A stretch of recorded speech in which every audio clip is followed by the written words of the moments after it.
And the second thing is turning off your background processes. Now, I've talked about this for literally years now. It's probably the number one thing you can do on top of the widgets to increase your battery life. Now, what background processes are basically whenever you use your phone, right? Let's say you go into the App Store, you go on Snapchat, there's always a bunch of apps in the background that are, using processes as usual, but maybe you don't want them to, and maybe they're taking up a little bit more battery life. So, in order to fix this, what you want to do is you want to make your way over to your App Store. You want to scroll down into General.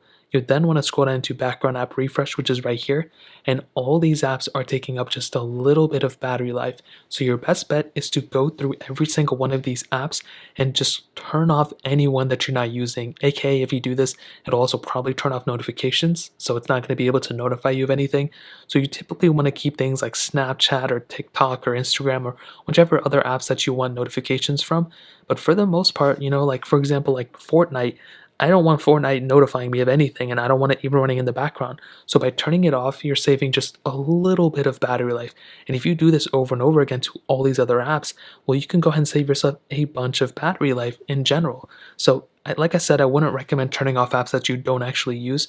But if you don't actually use these apps, you use them, but you don't want to even get notifications or you don't want it loading up in the background, then you may want to go ahead and turn off background app refresh.